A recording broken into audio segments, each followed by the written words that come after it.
Good morning friends, doctor Vijay Singh और फिर वही एक नया वीडियो लेकर के आप सबके बीच में, एक नया लेक्चर लेकर आप सबके बीच में उपस्थित हुआ हूँ। दोस्तों मित्रों, जैसा कि आप सब जानते हैं, मैं लगातार वीडियो आप लोग सबको रिप्रेजेंट कर रहा हूँ। एक ऐसा वीडियो जो आपके लाइफ को चेंज करे, life changing video, life changing lecture. उसमें आपको रीजनिंग भी मैं पढ़ा रहा हूँ, मोटिवेशनल भी रिप्रेजेंट कर रहा हूँ और साथ ही साथ तमाम इकोनॉमिक्स है, एमबीए की लेक्चर है, कॉमर्स के लिए है और टेट सीटेट के लिए है। आज मैं पूरा जो सीटेट का टेट सीरीज चल रहा है, मैं आज टेट के लिए लेके आया हूँ और जिसमें लेक्चर का नाम, लेक्चर जो टॉपिक है मोटिवेशन एंड लर्निंग, अभिप्रेरणा एवं सीखना। दोस्तों मित्रों, जैसा कि आप जानते हैं कि अभिप्रेरणा क्या है, what is the meaning of motivation and what is the meaning of learning. आज उसी पर हम चर्चा करेंगे। उसके पहले तो ये जान लें कि ये जो भी चीज़ मैं बताने जा रहा हूँ, यह टॉपिक टेट सीटेट में बाल विकास एवं एजुकेशन का ये तीसरा चैप्टर आज मैं आप लोगों को बताने जा रहा हूँ, पढ़ाने जा रहा हूँ। टेट सीटेट बीएड बीटीसी और तमाम तरह के एग्जामिनेशन में इस तरह के प्रश्न पूछे जाते हैं। तो सबसे पहले आप इसको देखें कि अभिप्रेरणा का है, द मीनिंग ऑफ मोटिवेशन। दोस्तों मित्रों, मोटिवेशन की शाब्दिक अर्थ और मनोवैज्ञानिक अर्थों में काफ़ी अंतर देखने को मिलता है। इस प्रकार कहा सकता है कि जो प्रेरणा है, प्रेरणा का अर्थ या प्रेरणा का अभिप्राय हमें किसी कार्य को करने का बोध होता है। प्रेरणा, मोटिवेशन मीन्स एक ऐसा काम जिसे मुझे करने का एक बोध होता है, ऐसी एक्टिविटीज पर जो जान रही है जिसे आपको कुछ करने की प्रेरणा मिलती है, बोध होता है। इस प्रकार मोटिवेशन को अंग्रेजी में मोटिवेशन शब्द की उत्पत्ति लैटिन भाषा के मोटम MOTUM से के धातु से हुई है, जिसका अर्थ है मूव मोटर। मूव मोटर मतलब परिवर्तन करना और मोशन, मूव मोशन और मोशन। वैज्ञानिक अर्थ में प्रेरणा मीन्स मोटिवेशन से हमारा अभिप्राय केवल आंतरिक इंटरनल पावर, आंतरिक उत्तेजनाओं, शक्तियों से होता है जिस पर हमारा व्यवहार आधारित होता है, depend upon our behaviour. Internal power of the motivations. इस प्रकार मोटिवेशन एक आंतरिक पावर है, आंतरिक शक्ति है जो व्यक्ति को कार्य करने के लिए, व्यक्ति को कुछ करने के लिए प्रेरित करती है, अग्रेसिव करती है, प्रोत्साहित करती है। यह एक अदृश्य पावर है। It is visual power. एक ऐसी शक्ति हो सकती है जिसे हम देख नहीं सकते हैं, जिसे देखा नहीं जा सकता है, जिसे सिर्फ अनुभव किया जा सकता है, परखा जा सकता है, महसूस किया जा सकता है, जिसे देखा नहीं जा सकता। इस पर आधारित व्यवहार को देखा जा सकता है सिर्फ। इस बात को प्रोफेसर क्रेजफील्ड ने कहा था। क्या कहा था? प्रेरणा का प्रश्न, द क्वेश्चन ऑफ मोटिवेशंस, प्रेरणा का प्रश्न क्यों का प्रश्न है। द क्वेश्चन अराइजिंग व्हाई, एक क्यों का प्रश्न है। The question of motivation is question of why, क्यों। जो भी हम काम करते हैं उसको क्यों की बात आती है। हम खाना क्यों खाते हैं, हम प्रेम क्यों करते हैं, पैसा क्यों इकट्ठा करना चाहते हैं, पैसा क्यों कमाते हैं, पैसा की मांग क्यों करते हैं, काम क्यों करते हैं। इस प्रकार का सभी प्रश्नों का संबंध दोस्तों मित्रों मोटिवेशन से होता है। यही मोटिवेशन है जो आपको मोटिवेट करता है, अग्रेसिव करता है, कुछ भी करने के लिए आपको प्रेरित करता है, अग्रेसिव करता है। जबकि प्रोफेसर गुड ने कहा था प्रेरणा कार्य को आरंभ करने, जारी रखने और नियमित करने की एक प्रक्रिया है। Means motivation is the process, एक प्रक्रिया है। रसिंग, sustaining and regulating activities. Professor good ने कहा था कि प्रेरणा का कार्य को आरंभ करने, जारी रखने और नियमित करने की एक प्रक्रिया है। मतलब प्रेरणा में, मोटिवेशन में एक कार्य करना, उसके कार्य को जारी रखना, ये एक प्रेरणा मिलती है, एक अंतर पावर मिलती है, एक आंतरिक शक्ति होती है। इस प्रकार बहुत सारे साइकोलॉजिस्ट आए जिन्होंने प्रेरणा को मोटिवेशन किया, प्रेरणा को प्रभावित करने का प्रयास किया। उसमें बहुत सारे डिफिनेशंस हैं और लोगों ने उसको परिभाषित किया है। जैसे प्रोफेसर पिटियंग है, उन्होंने कहा कि प्रेरणा व्यवहार को जागृत करने, क्रिया के विकास का पोषण करने तथा उसकी विधियों को नियंत्रित करने की प्रक्रिया है। इस प्रकार जितने भी आए सबने अपने अपने तरीकों से परिभाषित करने का प्रयास किया। अब अगला जो पॉइंट होगा टाइप्स ऑफ मोटिवेशन, मोटिवेशन का प्रकार। मोटिवेशन का प्रकार दोस्तों मित्रों विशेष रूप से मोटिवेशन ये दो प्रकार का होता है। मोटिवेशन यानी टू टाइप्स, सकारात्मक मोटिव्स या मोटिवेशंस एंड नेगेटिव मोटिवेशंस। सकारात्मक मतलब पॉजिटिव और नकारात्मक नेगेटिव। सकारात्मक भावनात्मक या सकारात्मक पॉजिटिव मोटिवेशन, नकारात्मक मोटिवेशन। सकारात्मक मोटिवेशन एक ऐसी मोटिवेट जहाँ पॉजिटिव रूप से, सकारात्मक रूप से पॉजिटिवली कोई भी काम करने के लिए आप तैयार रहते हैं। अब सकारात्मक मोटिवेशन के अंतर्गत ये बताया गया है कि प्रेरणा में बालक किसी कार्य को करने को स्वयं की शक्ति से करता है। मोटिवेशन मतलब स्वयं से एग्रेसिव होना, जहाँ देरी नो एनी प्रेशर्स, किसी के दबाव में ना आकर के स्वयं के द्वारा काम किया जाता है। ऐसा मोटिवेशन सकारात्मक पॉजिटिव के नाम से जानते हैं। जबकि दूसरा है नेगेटिव मोटिवेशन, नकारात्मक मोटिवेशन मतलब कोई आपको एग्रेसिव करता है। अध्यापक आपको यह काम करने के लिए जब कहता है और उस कार्य को जब आप करते हैं, ऐसा मोटिवेशन को हम नेगेटिव मोटिवेशन के नाम से जानते हैं। अब जैसे निंदा, प्रशंसा, पुरस्कार, प्रतिबद्धता, ये सभी जो है वो नेगेटिव एक्सटेंसिव मोटिवेशन के नाम से जाना जाता है। अब बालकों को प्रेरित करने के लिए सकारात्मक एवं नकारात्मक, सकारात्मक एवं नकारात्मक तथ्यों का प्रयोग अधिक उत्तम माना जाता है। इस प्रकार यह नकारात्मक एवं सकारात्मक प्रेरणा बालक की कार्य के रुचि में अंतर स्पष्ट कर सकता है। इसलिए वास्तविकता यह है कि सकारात्मक मोटिवेशन ही मेन मोटिवेशन माना जाता है, जो कि आंतरिक शक्ति को पैदा करता है, इंटरनली पावर को जागरूक करता है और वो पावर से ही वो बालक या जो भी व्यक्ति वो करना चाहता है वो पावर्ड होता है। इस प्रकार दोस्तों मित्रों सकारात्मक सोच में ये चीज देखने को मिलता है। इस प्रकार कहा सकता है कि बालक को कार्य करने के लिए प्रेरित करें। आंतरिक प्रेरणा का प्रयोग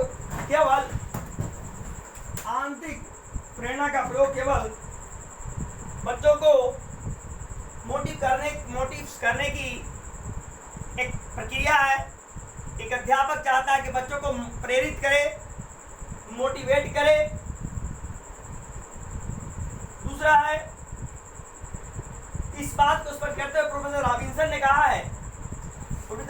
ने कहा था कि एक्सट्रीम अधिगम विधि के रूप में बाह्य प्रेरणा आंतरिक प्रेरणा से बेहतर है, मतलब बाह्य जो एक्सटर्नल स्ट्रीम है वो आंतरिक मोटिवेशन से बेहतर है। इसलिए उन्होंने बताया था, क्या बताया था, extensive motivation is the inferior to strings motivation is a learning device Robinson. दोस्तों मित्रों देखिए, मोटिवेशन का उद्देश्य लोगों को सुनने की इच्छा नहीं, बाहर जाइए आप लोग, अगर आप नहीं सुनना चाहते बाहर जाइए, निकलिए बाहर जाइए। मोटिवेशन दोस्तों, आप बच्चों आप शांत रहिए, सुनिए पहले। इसलिए मोटिवेशन का उद्देश्य किसी भी कार्य करने के लिए इच्छा शक्ति प्रेरणा को जागृत करना ही मोटिवेशन है। जगाना, लोगों को उस कार्य करने के लिए जागृत करना। बाहर निकलो तो लोग, अगर नहीं सुन पढ़ना तो नहीं, हम लोग बाहर जाइए। अब पॉइंट अगला है कि प्रेरणा के स्रोत। अब जो मोटिवेशन है उसका सोर्स क्या है, सोर्स ऑफ मोटिवेशन, स्रोत। तो पहला है, there are 4 source of motivation, 4 motivation के रिसोर्स पाए जाते हैं, बताए गए हैं। उसमें आवश्यकताएं, नीड, चालक, ड्राइव्स, तीसरा है थर्ड उद्दीपन, इंसेंटिव, और चौथा है प्रेरक, मोटिव्स। ये 4 ही हैं जो मोटिवेशन को क्या करता है, वो इसका स्रोत है। अब इसमें मोटिवेशन में जो स्रोत में है ये 4 स्रोत बताए गए हैं। ये 4 में आप चारों को देखिए। आवश्यकता, प्रत्येक प्राणी की कुछ आधारभूत आवश्यकता होती हैं जिनके अभाव में उसका अस्तित्व खत्म हो जाता है। जल, भोजन, खाना, कपड़ा, ये सब क्या है, ये आवश्यकता है, नीड है। क्या है, नीड, आवश्यकता है। इसके नीड, इसकी जरूरत तो आदमी मर जाएगा, पानी के बगैर मर जाएगा, खाना के बगैर मर जाएगा, घर के बगैर मर जाएगा, कपड़ा आज उसकी नीड है, कपड़ा है। और नए में आपको दवाइयाँ हैं, मोबाइल से, ये सब क्या है, ये सब नीड है, आज इसकी ज़रूरत हो गई है। इसलिए इसकी ज़रूरत है दोस्तों मित्रों, नीड है। और प्रत्येक उसके लिए व्यक्ति को हमेशा उसके लिए शरीर में तनाव, टेंशन और सुगंध उत्पन्न हो जाता है इसकी कमी की वजह से। इसलिए व्यक्ति को जिसकी आवश्यकता है, अगर वो चीज़ नहीं मिलता है तो वो तनावपूर्ण वो जिंदगी जीवन व्यतीत करता है। और ऐसा है कि आजकल तो लगातार तनाव में लोग आवश्यकता पूरा नहीं होने पर वो जान देते हैं, आत्महत्या करते हैं। ऐसे तमाम चीज़ आप आए दिन टीवी पर, आप समाचार पर देख ले रहे होंगे। बच्चों चलो बाहर निकलो, बाहर निकलो, जल्दी बाहर निकलो, जल्दी बाहर निकलो। अगर आप नहीं सुना तो बाहर निकलिए। अब दूसरा है चालक, ड्राइव्स। चालक का काम ही है प्राणी की आवश्यकताओं को उनसे संबंधित चालकों में जन्म देता है। जैसे भोजन प्राणी की आवश्यकता है, यह आवश्यकता उसमें भूख चालक, हंगर ड्राइव को जन्म देती है। इसी पानी का, उसे पानी की आवश्यकता है तो प्यास चालक उद्दीपक का प्रेरणा करती है। अब तीसरा क्या है, उद्दीपक, इंसेंटिव। इंसेंटिव्स का उद्देश्य किसी वस्तु की आवश्यकता उत्पन्न होने पर उसमें पूर्ण करने के लिए संचालक चालक उत्पन्न करते हैं, उसे उद्दीपक कहते हैं। जैसे भूख का चालक है और भूख चालक को भोजन संतुष्ट प्राप्त करता है, तो भूख चालक के लिए भोजन उद्दीपक हुआ। अब अगला जो है वो प्रेरक है, मोटिवेशक है, मोटिव्स। चौथा जो है वो मोटिव्स है। प्रेरक अति व्यापक शब्द है, इसके अंतर्गत उद्दीपक, इंसेंटिव, अतिरिक्त चालक, तनाव, आवश्यकता की ओर आ जाते हैं। गेट्स ने कहा था कि प्रेरकों को विभिन्न रूप से और उसकी विभिन्न नामों से पुकारा जाता है। आवश्यकताएं, इच्छाएं, तनाव, स्वाभाविक स्थितियां, निर्धारित प्रवृत्तियां, अभिवृत्तियां, रुचियां, उद्दीपक, उद्दीपक, इसी प्रकार के अनेक प्रकार के नामों से जानी जाती है। ठीक, अब उसमें नेक्स्ट जो है वो है क्लासिफिकेशन ऑफ मोटिव्स, प्रेरकों की वर्गीकरण। प्रेरकों की वर्गीकरण ये कई प्रकार के होते हैं। जैसे पहला है जन्मजात, इनेट मोटिवेट अर्जित प्रेरक, एक्यूरेट मोटिव्स। तीसरा थर्ड है मनोवैज्ञानिक प्रेरक, साइकोलॉजिकल मोटिव्स। फोर्थ है सामाजिक प्रेरक, सोशल मोटिव्स। फिफ्थ है स्वाभाविक प्रेरक, नेचुरल मोटिव्स। नेक्स्ट है कृत्रिम प्रेरक, आर्टिफिशियल मोटिव्स। और इस तरह के there are 6 types of the classification. प्रेरकों का वर्गीकरण, प्रेरक को मोटिवेशन को 6 प्रकार से डिवाइड किया गया है, विभाजित किया गया, बांटा गया है। उस पहला जन्मजात, कुछ ऐसे चीजें हैं जो जन्मजात होते हैं। जन्मजात मतलब जब पहले हेरिटेज गुण है, जेनेटिक गुण है, जो पेरेंट्स के साथ ही पेरेंट्स से हमको मिलते हैं, ये जन्मजात बोलते हैं, शरीर के साथ मिलता है। और जन्मजात में बहुत सारी चीजें आपको देखने को मिलेगा। अब उसमें जन्मजात जो जन्मजात है वो जन्म के साथ ही, तो इसको मैक्सलो ने कहा जन्मजात। प्रोफेसर मैक्सलो ने जन्मजात और अर्जित 2 तरह की बात को उन्होंने बताने का प्रयास किया। Professor Maslow. और जन्मजात प्रेरक व्यक्ति के जन्म से ही पाए जाते हैं या शरीर के साथ ही, जैविक फिजिकल मोटिव्स बोलते हैं, जैसे भूख, प्यास, काम, निद्रा, क्रोध, ये सब क्या है, ये शरीर के साथ ही मिलता है। दूसरा है अर्जित प्रेरक। अर्जित प्रेरक, यह प्रेरक अर्जित सीखे जाते हैं, जैसे रुचि, आदत, समुदाय, ये अलग से सीखा जाता है, ये अलग से सीखा जाता है। और थर्ड है मनोवैज्ञानिक प्रेरक। मनोवैज्ञानिक प्रेरक साइकोलॉजिकल मोटिव्स, ये प्रेरक प्रबल मनोवैज्ञानिक दशाओं के कारण उत्पन्न होता है। कैरेक्ट ने इसके अंतर्गत संवेगों को स्थान दिया, जैसे क्रोध, भय, प्रेम, दुख, आनंद, ये सब को समझाने का प्रयास ये मनोवैज्ञानिक है, साइकोलॉजिकल है। फोर्थ है आपका सामाजिक सोशल मोटिव्स, ये प्रेरणा सामाजिक दशाओं स्थितियों के आधार पर क्लियर होता है। संवेगों को उत्पन्न कारण होता है, जैसे व्यक्ति के व्यवहार में परिवर्तन हो जाना, आत्मसुरक्षा, आत्म प्रदर्शन, ये तमाम चीजें हैं जो सोशल होते हैं, सामाजिक मोटिव होते हैं। और नेक्स्ट है कृत्रिम प्रेरक, ये आर्टिफिशियल है, ये तैयार किए जाते हैं, सिखाए जाते हैं। स्वाभाविक मोटिव कृत्रिम है, ये स्वाभाविक रूप से प्रेरकों के पूरक के रूप में कार्य करते हैं, जैसे दंड, प्रशंसा, पुरस्कार, सहयोग, ये सब अलग से कृत्रिम रूप से तैयार किया है। दंड तो गिफ्ट तो है नहीं, ये दंड तो यहाँ लोगों ने बनाया है, कानून में या संविधान में व्यवस्था किया गया है कि जो गलत कार्य करेगा उसको दंडित किया जाए। ठीक है। अब आता है सीखने के प्रेरणा का स्थान, the place of motives in the learning. अब सीखने में प्रेरणा का क्या मतलब स्थान है। बाल व्यवहार में परिवर्तन, बच्चों में व्यवहार में क्या परिवर्तन होता है, चरित्र निर्माण में सहायता, यह लोग चरित्र निर्माण में सहायता करता है। इसके बाद ध्यान केंद्रित करने में सहायता, यह मोटिव ध्यान केंद्रित करने में भी सहायता उत्पन्न करता है। इसके अलावा मानसिक विकास, ये मेंटली डेवलप ग्रोथ करता है। इसका रुचि का विकास, इंटरेस्ट को पैदा करता है। अनुशासन की भावना का विकास, इसके द्वारा मोटिवेशन से लोग में अनुशासन रूप से अनुशासित नियम कानून से रहने को यह क्या करता, प्रेरणा देता है। इसका सामाजिक गुणों का विकास, इसमें समाज गुणों का विकास होता है। अधिक ज्ञान अर्जन का विकास, इसके द्वारा अधिक ज्ञान, नॉलेज, गेन ऑफ नॉलेज को करने का प्रयास सहयोग मिलता है। तीव्र गति से ज्ञान का अर्जन, मोटिवेशन के बाद तीव्र के साथ, गति के साथ आप क्या कहते हैं, ज्ञान को अर्जन करते हैं, नॉलेज गेन करते हैं। और व्यक्तिगत विविधताओं में के अनुसार प्रगति, और मोटिवेशन के बाद व्यक्तिगत रूप से विविधता को अंतर मिलता है और वो आगे बढ़ता है। इस प्रकार मोटिवेशन के बारे में आज आपने समझा कि प्रेरणा है क्या। विशेष रूप से यह टेट सीटेट बीएड में पूछा जाता है। सो यू आर रियली, आप पढ़ें, न समझ में आएगा, फिर अगली लेक्चर में आपको समझाएंगे। तब तक के लिए थैंक यू। यदि आप मेरे लेक्चर को समझते हैं, अगर अच्छा लगा तो मेरा channel study point doctor Vijay Singh, उसको लाइक करें, सब्सक्राइब करें। थैंक यू, धन्यवाद। पढ़ा दीजिए, तो अभी 20 सेकंड होने वाला है। थैंक यू, धन्यवाद।